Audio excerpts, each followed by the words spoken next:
ಉಚ್ಚಾಟಿತರಾಗ್ಯಾರ. ಅಲ್ಲ, ನಿಮ್ಗೆ ಬಹಳ ಹೀನಾಯವಾಗಿ ಬಹಳ ಯಾಕೆ ಉಚ್ಚಾಟನೆ ಮಾಡಿದ್ದಾರೆ? ಏನ್ ಹೀನಾಯ ಇಲ್ಲ. ಆಯ್ತು, ಒಂದು ನಿಮಿಷ ಮುಗೀತು, ಟೈಮ್ ಮುಗೀತಾ ಬಂತು ನಿಮ್ದು. ಈ ತರ ಮಾಡಬಾರ್ದಿತ್ತು ಬಿಜೆಪಿಯವರು ಈ ಮಟ್ಟಕ್ಕೆ. ನಿಮ್ಮ ಮಾತಾಡಿ. ವಿರೋಧ ಪಕ್ಷದ ಸ್ಥಾನ ಹೊಂದಿದಂತವ್ರು ನಾವು. ಓಕೆ, 3 ಜನ ಏನು ಕೂತೀವಲ್ಲ, ಅವ್ರು ಇನ್ನೂ ಸ್ವಲ್ಪ ಆ ಕಡೆ ಅಡ್ಜಸ್ಟ್ ಇರ್ಬೋದು. ನಾನಂತರ ಪೂರ್ತಿ 100% ನಾನ್ ಅಡ್ಜಸ್ಟ್ಮೆಂಟ್. ಇವತ್ತು ಅಧ್ಯಕ್ಷರೇ, ತಾವು ಏನು ಇವತ್ತು ಏನೋ ಉಚ್ಚಾಟಿತ, ಎಲ್ಲರೂ ಉಚ್ಚಾಟಿತ ಆದವ್ರಿ, ಪ್ರಧಾನಮಂತ್ರಿಗಳು ಉಚ್ಚಾಟಿತರಾಗ್ಯಾರ.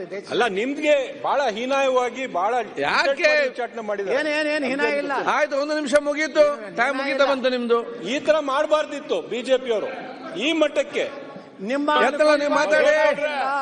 ಅಲ್ಲ, ನಿಮ್ಮ ಅನುಕಂಪ ಬೇಕಾಗಿಲ್ಲ.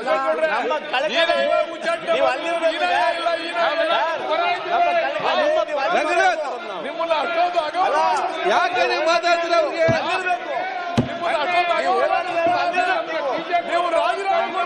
ನೀವು ಮಾತಾಡಿವ್ರೆ, ನೋಡ್ತೀರಿ. ನೀವು ಮಾತಾಡಿ. ನಮ್ಮ ವಾಲ್ಮೀಕಿ ಜನಾಂಗದ ರಾಜಣ್ಣ ಅವರಿಗೆ ಮೋಸ ಮಾಡಿದ್ದೀರಪ್ಪ.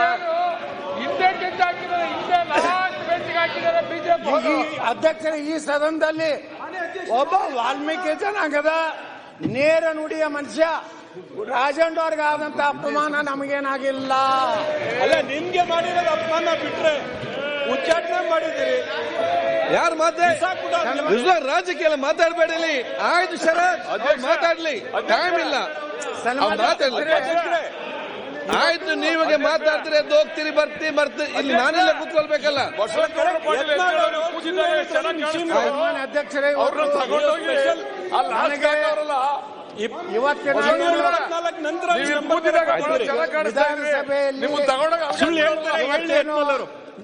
ಚರ್ಚೆಗೆ ಈ ಅಭಿವೃದ್ಧಿ ದೃಷ್ಟಿಯಿಂದ, ಕರ್ನಾಟಕದ ಅಭಿವೃದ್ಧಿ ದೃಷ್ಟಿಯಿಂದ ಚರ್ಚೆ ಮಾಡಲಿಕ್ಕೆ ಅವಕಾಶ ಕೊಟ್ಟಿದ್ದಕ್ಕೆ ತಮಗೆ ಧನ್ಯವಾದಗಳು. ಅಧ್ಯಕ್ಷರೇ, ಈಗ ಸಾಕಷ್ಟು ಈ ಅನುದಾನ ಬಗ್ಗೆ ಚರ್ಚೆ ನಡೀತಾ ಇದೆ. ಆಡಳಿತ ಪಕ್ಷದವರಿಗೆ ಹೆಚ್ಚು ಕೊಟ್ಟಿದ್ದಾರೆ, ನಮಗೆ ಕಡಿಮೆ ಕೊಟ್ಟಿದ್ದಾರೆ ಅಂತೇಳಿ. ನನ್ನ ಅನುಭವದ ಪ್ರಕಾರ ಈ ರಾಜ್ಯದಲ್ಲಿ ಯಾವ ಮುಖ್ಯಮಂತ್ರಿಗಳು, ಯಾವ ಆಡಳಿತ ಪಕ್ಷದವರು ಎಲ್ಲರಿಗೆ ಸಮಾನವಾಗಿ ಕೊಟ್ಟಂತ ಉದಾಹರಣೆ ಒಂದೂ ಇಲ್ಲ. ಇದನ್ನು ಯಾಕೆ ಹೇಳ್ತಾ ಇದ್ದೇನೆಂದ್ರೆ, ನಮ್ಮ ಸರ್ಕಾರ ಇದ್ದಾಗೂ ಹಂಗೆ ಮಾಡಿದ್ದಾರೆ. ಆದರೆ ನಾನು ಬಿಜೆಪಿಯವರು ಮಾಡಿದ್ದಾರೆ, ಅದಕ್ಕೆ ನಾವು ಹಿಂಗೆ ಮಾಡ್ತೀವೋ ಅಂತ ನಿಮ್ಮ ನಿಲುವನ್ನು ನಾನು ತೀವ್ರವಾಗಿ ಖಂಡಿಸುತ್ತೇನೆ. ಯಾಕಂದರೆ ಒಬ್ಬ ರಾಜ್ಯದ ಮುಖ್ಯಮಂತ್ರಿಗಳು, ಅಧ್ಯಕ್ಷರೇ, ಇವತ್ತು ನಾನು ನನ್ನ ಮತಕ್ಷೇತ್ರದ ಫುಟ್ಪಾತ್ ಬಗ್ಗೆ ಮಾತಾಡೋದಿಲ್ಲ, ರಸ್ತೆ ಬಗ್ಗೆ ಮಾತಾಡೋದಿಲ್ಲ. ಏನೋ ಅತಿ ಪ್ರವಾಹ ಯಾವಾಗಲೂ ಯಾವ ಸರ್ಕಾರ ಇದ್ರೂ ಬಂದಿದೆ, ಬರಗಾಲ ಯಾವಾಗಲೂ ಬಿದ್ದದ. ಆಯಾ ಕಾಲದಿದ್ದ ಸರ್ಕಾರ ಎಷ್ಟು ಕೆಲಸ ಮಾಡ್ಯಾರ ಅನ್ನೋದು ರಾಜ್ಯ ಜನರಿಗೆ ಗೊತ್ತಿದೆ. ಆದರೆ ನಮ್ಮ ಮೂಲ ಸಮಸ್ಯೆ ಏನಂದ್ರೆ ಅಧ್ಯಕ್ಷರೇ, ಇವತ್ತು ಕೃಷ್ಣಾ ನೀರಾವರಿ ಯೋಜನೆ. ನಾವೇನಾದ್ರು ಉತ್ತರ ಕರ್ನಾಟಕದವ್ರು ಅಭಿವೃದ್ಧಿ ಆಗಬೇಕಾದ್ರೆ, ನಮಗೂ ದಕ್ಷಿಣ ಭಾಗದ ಕರ್ನಾಟಕದ ಜನರಂಗೆ ಉತ್ತರ ಕರ್ನಾಟಕದ ಜನರು ನೆಮ್ಮದಿಯಿಂದ ಇರಬೇಕಾದ್ರೆ, ಅವರು ಸ್ವಾವಲಂಬಿಗಳಾಗಬೇಕಾದ್ರೆ, ಇವತ್ತು ಕೃಷ್ಣಾ ಯೋಜನೆಗಳೇನದಾವ, ಕೃಷ್ಣಾ ಕಣಿವೆ ಯೋಜನೆಗಳು, ಇದು ಬಹಳ ಪ್ರಮುಖವಾದಂಥ ಅಧ್ಯಕ್ಷರೇ. ಇವತ್ತು 1964ರಲ್ಲಿ ದಿವಂಗತ ಲಾಲ್ ಬಹದ್ದೂರ್ ಶಾಸ್ತ್ರಿ ಶಿಲಾನ್ಯಾಸ ಮಾಡಿದ್ರು. ಸ್ಟೇಜ್ 1 ಸ್ಟೇಜ್ ಎ ಸ್ಕೀಮ್ ಮುಗಿಲಿಕ್ಕೆ 45 ವರ್ಷ ಬೇಕಾಯ್ತು. ಈ ಒಂದು ತುಲಾಭಾರ ಮಾಡಿದ್ದಕ್ಕೇನು ಉಪಕಾರ ನಮಗೇನು ಆಗಲಿಲ್ಲ. ಶ್ರೀಮತಿ ಇಂದಿರಾ ಗಾಂಧಿ ಅವ್ರನ್ನ ತುಲಾಭಾರ ಮಾಡಿದ್ವಿ, ನಿಜಲಿಂಗಪ್ಪನವ್ರು ತುಲಾಭಾರ ಮಾಡಿದ್ವಿ. ಆದರೆ ಅದರಿಂದ ಬರೀ ಭಾಷಣ ಕೇಳೋದಾಯ್ತು, ನಾವು ಹೇಳೋದಾಯ್ತು. ಆದರೆ ಅಧ್ಯಕ್ಷರೇ, ಕಾವೇರಿ ಅದು ನಮ್ಮ ನದಿನೇ. ಕಾವೇರಿಯಿಂದ ಕೇವಲ ಕರ್ನಾಟಕ 23% ಭಾಗಕ್ಕೆ ಇವತ್ತು ನೀರಾವರಿ ಸಿಗ್ತದೆ.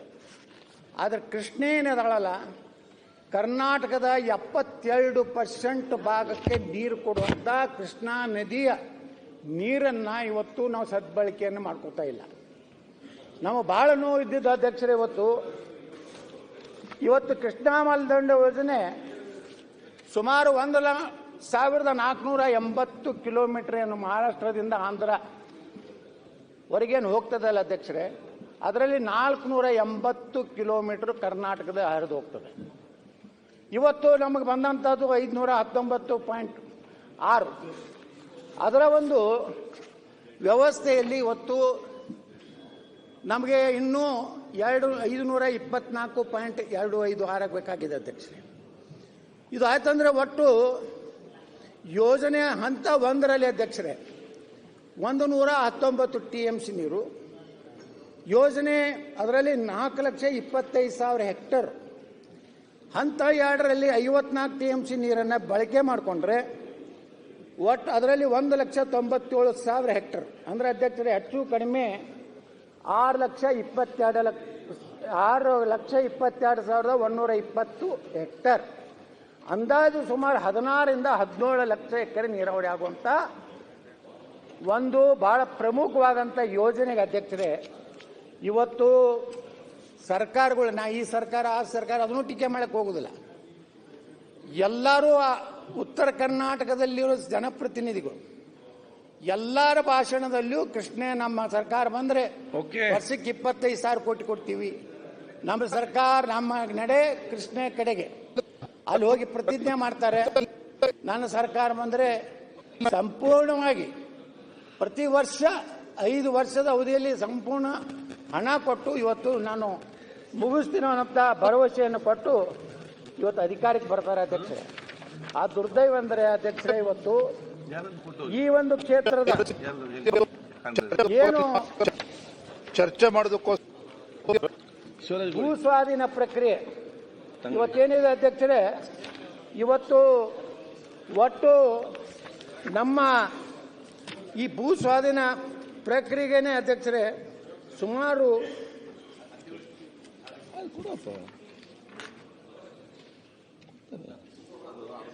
ಎಕರೆ 1,33,867 ಎಕರೆ ಭೂ ಸ್ವಾಧೀನ ಆಗಬೇಕಾಗಿದೆ ಅಧ್ಯಕ್ಷರೇ. ಇದರಲ್ಲಿ ಈಗ ನಮ್ಮ ಸರ್ಕಾರ ಇದ್ದಾಗ, ಅದರಲ್ಲಿ ವಿಶೇಷವಾಗಿ ನಮ್ಮ ಬೊಮ್ಮಾರಿದ್ದಾಗ ಈ ಭೂ ಸ್ವಾಧೀನ ಪ್ರಕ್ರಿಯೆಯನ್ನು ಪ್ರಾರಂಭ ಮಾಡಿದ್ರು.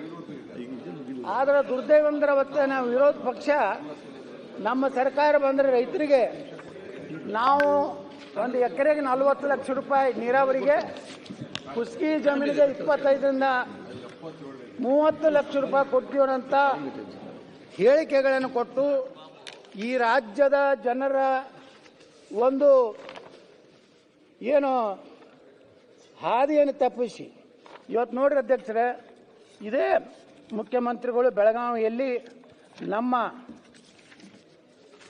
ಕೃಷ್ಣಾ ಕಣಿವೆಯಲ್ಲಿ ಬರುವಂಥ ಶಾಸಕರ ಸಭೆ ಮಾಡಿದ್ರು.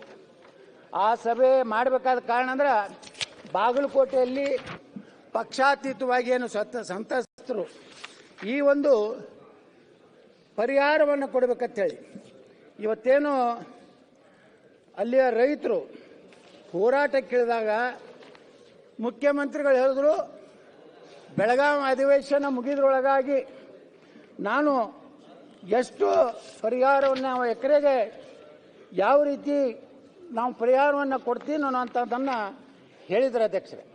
ಆ ದುರ್ದೈವ ಅಂದರೆ ಇನ್ನೂವರೆಗೂ ರಾಜ್ಯ ಸರ್ಕಾರ ಭೂ ಸ್ವಾಧೀನ ಪ್ರಕ್ರಿಯೆಯನ್ನು ಪ್ರಾರಂಭ ಮಾಡಲಿಲ್ಲ.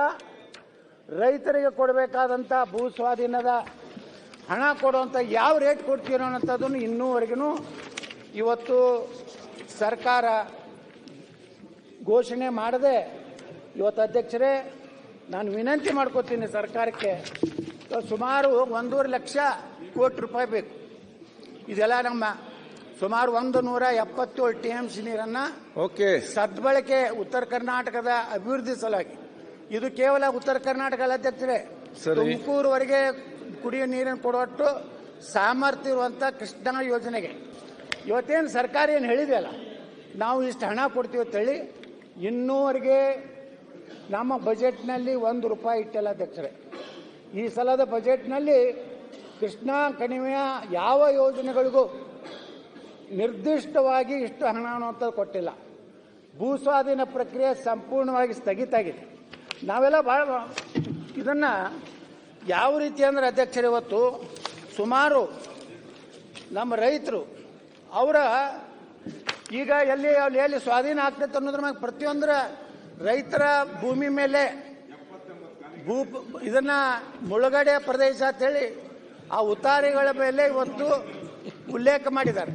ಹಿಂಗಾಗಿ ಆ ರೈತರಿಗೆ ಸಾಲ ಸಿಗ್ತಾ ಇಲ್ಲ. ರೈತರು ಮತ್ತೊಂದು ಕಡೆ ಜಮೀನು ತಗೊಂಡು ಅವ್ರು ಹೊಸ ಜೀವನ ಪ್ರಾರಂಭ ಮಾಡ್ಬೇಕಂದ್ರೆ ಆ ರೈತರಿಗೆ ಯಾವುದೇ ರೀತಿಯ ಇವತ್ತು ಸರ್ಕಾರದ ನಿರ್ದಿಷ್ಟವಾದಂಥ ಉತ್ತರ ಇವತ್ತು ಸಿಗ್ತಾ ಇಲ್ಲ ಅಧ್ಯಕ್ಷರೇ. ಇದರಿಂದ ಅಧ್ಯಕ್ಷರೇ, ನಮ್ಮ ಉತ್ತರ ಕರ್ನಾಟಕದ ಏನು ನೀರಾವರಿ ಯೋಜನೆಗಳಿದಾವು ಅದರ ಒಂದು ಉದ್ದೇಶ ಇವತ್ತೇನಾದರೂ ಸರ್ಕಾರಕ್ಕೆ ನಿಜವಾಗಿ ಕಳಕಳಿದ್ರೆ, ದುರ್ದೈವ ಅಂದರೆ ನಮ್ಮ ರಾಜ್ಯದಲ್ಲಿ ಏನಾಗಿಬಿಟ್ಟಿದೆ ಅಧ್ಯಕ್ಷರೇ, ಉತ್ತರ ಕರ್ನಾಟಕದ ಶಾಸಕರು ಇದರ ಬಗ್ಗೆ ಯಾರು ಆಡಳಿತದಲ್ಲಿದ್ದಾಗ ಬೇರೆ ಮಾತಾಡ್ತಾರೆ, ವಿರೋಧ ಪಕ್ಷದಲ್ಲಿದ್ದಾಗ ಬೇರೆ ಮಾತಾಡ್ತಾರೆ. ಇದರಿಂದ ಇವತ್ತು ಸಂಪೂರ್ಣವಾಗಿ ಉತ್ತರ ಕನ್ನಡ ಇವತ್ತು ನೋಡಿ ಇಲ್ಲ ಅಧ್ಯಕ್ಷ, ನಾನು ಜನರಲ್ ಎಲ್ಲಾನು ವಿಷಯ ತಗೊಂಡು ಮಾತಾಡ್ತೇನೆ. ಸ್ಪೆಸಿಫಿಕ್ ಆಗಿ ನಾನು ವಿಧಾನಸಭೆದು ಏನೂ ಹೇಳುವುದಿಲ್ಲ. ಯಾಕಂದ್ರೆ ನಾನು ವಿಧಾನಸಭೆಯಲ್ಲಿ ಅಂತ ಮೂಲಭೂತ ನನ್ನ ಸರ್ಕಾರಿ ಮಾತಾಡಿ ಮಾತಾಡಬೇಡಿ. ಕೃಷ್ಣಾ ಯೋಜನೆಯನ್ನ ಸರ್ಕಾರದ ನೀತಿ ಏನು, ಸರ್ಕಾರ ಇವತ್ತು ಯಾವ ಇದರಲ್ಲಿ ಈ ಒಂದು ನೀವೆಲ್ಲ ಅರ್ಜೆಂಟ್ ಅಲ್ಲಿ ಕೈ ಎತ್ತುವ ಪರಿಸ್ಥಿತಿಯಲ್ಲಿ ಮಾತಾಡಿ ಹೋಗ್ಲಿಕ್ಕೆ ಅರ್ಜೆಂಟ್ ಅಲ್ಲಿ ಇವತ್ತೇನಾಗಿದೆ, ಮೊದಲ ಹಂತದ್ದೇ ಇವತ್ತು ನೀವು ಹೇಳಿದ್ದಕ್ಕೆ ಊಟಕ್ಕೆ ಹೋಗಿಲ್ಲ ನಾವು. ಇವತ್ತು ಮೊದಲ ಹಂತದ ಯೋಜನೆನೇ 45 ವರ್ಷ ತಗೊಂಡಿದೆ. ಇನ್ನ 3ನೇ ಹಂತ 4ನೇ ಹಂತ ಇವಕ್ಕೆ ಇವರ ಲೆಕ್ಕಾಚಾರ ನೋಡಿದ್ರೆ ವಿಷಯ ಬಹಳಷ್ಟು ತಿಳಿಸಿದ್ರಿ, ವಿಚಾರ 1,500,000 ಲಕ್ಷ ಕೋಟಿ ರೂಪಾಯಿ ಏನಿದೆ, ಓಕೆ, ನೀವು ಹೆಂಗೆ ಗ್ಯಾರಂಟಿ ಅಂತ ಹೇಳಿ ತಗೊಂಡ್ ಬಂದಿರಲ್ಲ, ಹಂಗ ಕರ್ನಾಟಕ ಸರ್ಕಾರ 1 ಲಕ್ಷ ಕೋಟಿ ರೂಪಾಯಿ ಸಾಲ ಮಾಡಿ ಆದ್ರೂ ಉತ್ತರ ಕರ್ನಾಟಕದ ನೀರಾವರಿ ಯೋಜನೆ ಮುಗಿಸ್ಬೇಕು. ಮತ್ತೇನು ರೈತರಿಗೆ ಇವತ್ತೇನು ಭೂ ಪರಿಹಾರ ನಾವು ಎಟ್ಟು ಕೊಡ್ತೀವಿ ಅನ್ನೋಂಥದ್ದು ಸರ್ಕಾರ ಇವತ್ತು ಅದನ್ನ ಮಾನ್ಯ ಮುಖ್ಯಮಂತ್ರಿಗಳು ತಮ್ಮ ಉತ್ತರ ಕೊಡುವ ಕಾಲದಲ್ಲಿ ಕೃಷ್ಣಾ ಕಣಿವೆಯ ರೈತರಿಗೆ ಇವತ್ತೇನು ಸುಮಾರು 1,33,000 ಎಕರೆಯನ್ನು ಇವತ್ತು ನೀರಾವರಿಗೆ ನಮ್ಮ ಯೋಜನೆಗೇನು ಭೂ ಸ್ವಾಧೀನ ಮಾಡ್ತಾ ಇದ್ದಾರೆ.